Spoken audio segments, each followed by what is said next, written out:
The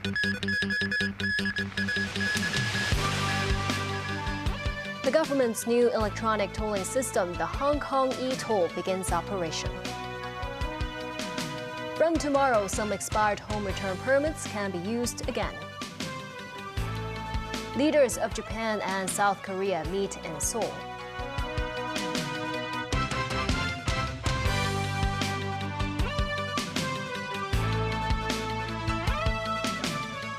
Good evening and thanks for joining us.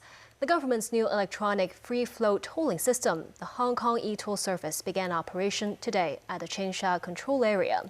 While the Transport Department said the operations largely went well, 1 in every 6 vehicles passing through the area did not use the e-toll system's vehicle tags this morning. After a 2-month delay, the Hong Kong e-toll system is officially launched at the Changsha control area this morning. No more stop and pay at these manual toll booths for motorists crossing the Eagle's Nest, Sha Tin Heights and Tai Wai tunnels. And no more lane switching for private cars to be tolled via the privately run auto toll services. Still, it takes some getting used to for some drivers. Adjustment time needed too for the new traffic lane setup, with a new bus lane on the left. The Transport Department said more signs will be put up for clearer directions.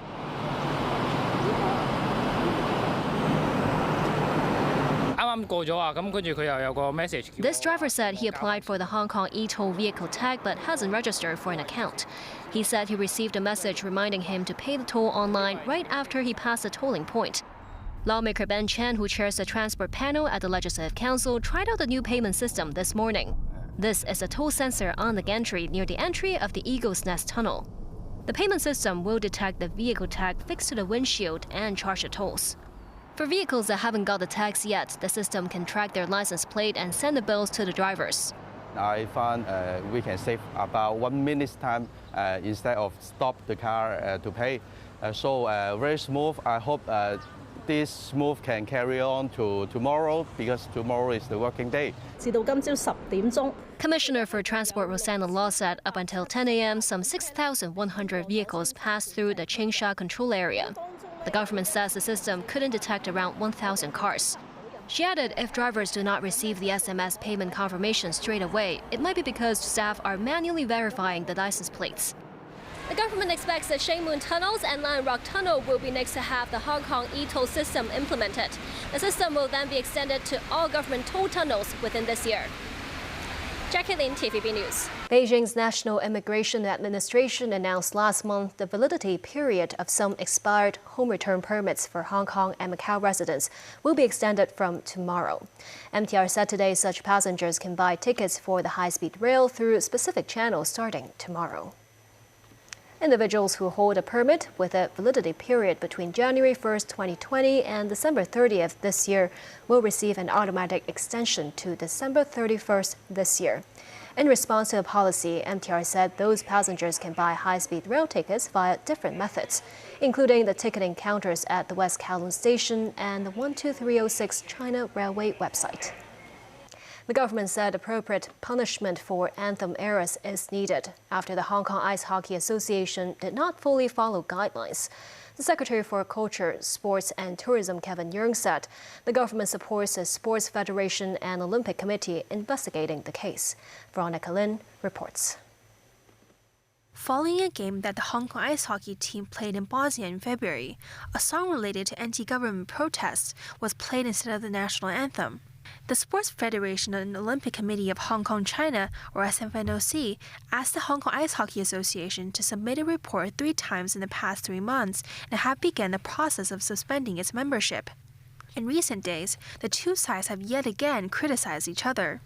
Kevin Yeung, Secretary for Culture, Sports and Tourism, said the anthem issue is a serious matter as it damages national dignity. He stressed that it's important for the SFNOC to investigate the incident and appropriate punishment given to the association for not following the guidelines. Yang said that the association acknowledged this in their report, adding that they are capable of following the guidelines and stopping further blunders, such as at this year's Women's Ice Hockey Championships in Romania, where the correct anthem was played. He also said that after the punishment, a new page should be turned. Yang added both sides should work together to the benefit of the athletes and ice hockey in general. Veronica Lin, TVB News. Financial Secretary Paul Chan says the city's economy is still at the early stage of recovery and more efforts are needed to bolster the recuperation. In his latest blog post, the finance chief said the total revenue for restaurants jumped 82% to $27 billion in the first quarter, compared with a year before. He admits the notable surges partly due to the low base effect, as the city's catering industry was affected by social distancing measures last year. Meanwhile, retail sales rose 24% year-on-year. Chan said if there are no drastic changes in the external environment, the city's economy would likely see further recovery this year. The city is experiencing unstable weather, with the Hong Kong Observatory hoisting this year's first red rainstorm warning signal. In Sham Shui Po, it rained heavily in the afternoon. Many waterfalls appeared on the exterior of a building, rainwater falling onto the canopy down below. At a playground near Wong Nai Chung Road, a tree fell over and crushed a vehicle. Thunderstorms brought on by a trough of low pressure have been affecting the coast of Guangdong. The observatory issued an amber warning at 12 and raised it to red an hour later, before downgrading it back to amber at 12:45 p.m. and canceling all warning signals half an hour later. The second gourmet food fair was temporarily closed before reopening at around 4 p.m. Overseas, the leaders of South Korea and Japan have met for their second summit in less than 2 months. They're aiming to mend long-running historical grievances and boost ties in the face of North Korea's nuclear program and other regional challenges. Jason Tan reports. Japanese Prime Minister Fumio Kishida and his wife attended a welcome ceremony in Seoul, ahead of a meeting with South Korean President Yoon Suk-yeol. Yoon and his wife officially greeted the Kishidas in front of the presidential office building. Kishida's visit is the first by a Japanese leader to Seoul in 12 years. During the trip Yoon made to Tokyo in March, the two sides sought to close a chapter on the historical disputes that have dominated Japan-South Korea relations for years. Kishida will visit South Korea from Sunday until Tuesday. On the eve of the visit, hundreds of activists gathered in downtown Seoul to voice their opposition against the visit. They held banners that read, "Japan should apologize to forced labor," and condemnation of Yoon Suk-yeol government's humiliated diplomacy with Japan. They are protesting because they believe the country's foreign policy has been tilting towards Japan and the US. Still, during the bilateral talks, Yoon said cooperation between Seoul and Tokyo was essential, considering the grave international situation. Yoon has previously given 3 reasons for greater cooperation with Japan: North Korea's advancing nuclear program, intensifying US-China rivalries, and global supply chain problems. Kishida said he wished to discuss advancing bilateral relations between the two nations. Jason Han, TVB News. Fighting could be heard in South Khartoum on Sunday as envoys from Sudan's warring parties were in Saudi Arabia for talks. The US-Saudi initiative is the first serious attempt to end fighting between the army and the paramilitary rapid support forces. The conflict has turned parts of the Sudanese capital, Khartoum, into war zones. While mediators are seeking a path to peace, both sides have made it clear they would only discuss a humanitarian truce, not negotiate an end to the war. Meanwhile, a Chinese peacekeeping unit has completed the missions of evacuating United Nations staff members stranded in Abu Qasa and Tishwin.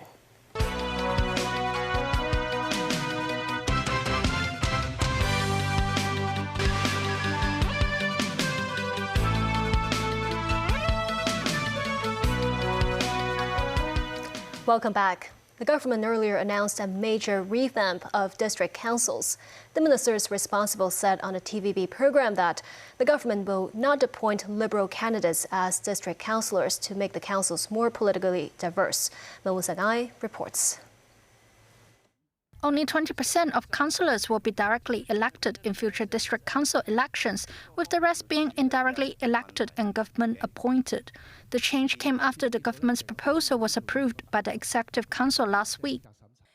On the TVB program, Secretary for Home Affairs Alice Mark and Secretary for Constitutional and Mainland Affairs Eric Dunn said a reason behind the electoral reform is to improve diversity. Mark, however, said authorities will not consider appointing Liberal people to achieve diversity, as that would also be unfair. Mark stressed the function of the party is to advise the administration, adding district councillors are not required to pick a side when an objection appears. Rather, they should reflect the debate truthfully. As for whether elected councillors have the right to attend mass demonstrations, the secretary said they can if the event is held legally and does not disturb order and national security. Mu綫新聞, TVB News. Overseas again, in the U.S., a gunman shot and killed 8 people and wounded at least 7 others at a shopping mall north of Dallas in Texas on Saturday. The gunman was shot dead by a police officer after he began firing outside of the Allen Premium Outlets Mall, according to the city's police chief. 3 of the injured people are in a critical condition, while 4 others were stable. Their ages range from 5 to 61. Aerial images showed hundreds of people walking out of the shopping area located 40 kilometers northeast of Dallas. Witnesses say the gunman was just walking down the pavement shooting anywhere for the most part. Many Thais are voting early in parliamentary elections scheduled for May 14th. More than 2 million Thais registered for early voting out of 52 million eligible voters. The opposition Pheu Thai Party, a populist group that won 5 general elections before 2019 and was ousted by Army Chief Prayuth Chan-o-cha in a coup, is leading in the polls. Its face is Paetongtarn Shinawatra, the daughter of ousted former Thai Prime Minister Thaksin Shinawatra. A strong Pheu Thai Party performance would threaten the military's almost 9-year hold on power. The United Kingdom has woken up after a day of celebration following the coronation of King Charles III in London. A day of color and history saw millions on the streets. David Garrett reports. The printers roll in London to herald an historic day. The Sunday Times tells the story of a new king, the Carolingian age in the United Kingdom. Special souvenir editions of the newspapers to commemorate history. Britain's tabloids also had their say. The Sun called it Charles's crowning glory and featured several shots of King Charles with Queen Camilla at Buckingham Palace. And this was the moment that encapsulated the day for many. Huge cheers as the newly crowned King and Queen appear wearing their crowns on the balcony. They had stood alongside the late Queen Elizabeth II many times, but this was for them. They looked shocked at the number of people who had come to greet them in the rain. Thousands thronged the mall for as far as the eye could see. The famous road that leads up to Buckingham Palace, a mass of well-wishers. People waved the Union Jack. Some even wore the Union Jack. On the ground and in the skies, Britain showed their pageantry. This from inside the cockpit of a Red Arrows Royal aircraft. You can see a plane to the right trailing blue smoke. The pilots had a breathtaking view of London. This airman certainly seems to be enjoying the occasion. Back on the balcony, Princess Charlotte and Prince Louis were excited. His Royal Highness was waiting too. The jets arrived trailing the red, white and blue of the Union Jack. Then it was time for the national anthem. It was just emotional, just really pleased that today's come and we've got a new king and he's been crowned. I feel great. It's an amazing experience. Once in England, you have to like a bit of monarchy. And the monarchy is important to our country, England. We've been here since 9:30 last night, so it was well worth it. It's been a long, soggy day, but well worth it. Yeah, it was great. Yeah. Good to see him with the crown on his head. Not everyone was in favour. "Not my king" was the chant from these anti-monarchy protesters. Over 50 people were arrested for serious disruption. The Metropolitan Police have been criticised for detaining people who claim they were only expressing an opinion. Our intention is to show that there is a Republican movement in the UK and it is growing every single day. Around the Commonwealth, the new king was celebrated. In Canberra, there was a 21-gun salute outside of Australia's Parliament. Later, 20,000 will attend a concert with Take That, Katy Perry and Lionel Richie performing. The two Americans were spotted at the coronation ceremony at Westminster Abbey, Perry in pink alongside the editor of Vogue, Richie in a suit. Some of the royals are expected to attend street parties on Sunday too. Charles III is the oldest new monarch in British history. He is 74 years old. He had to wait a long time, but the king has been crowned. David Garrett, TVB News. Prince Harry attended the coronation of his father, but arrived and left on his own.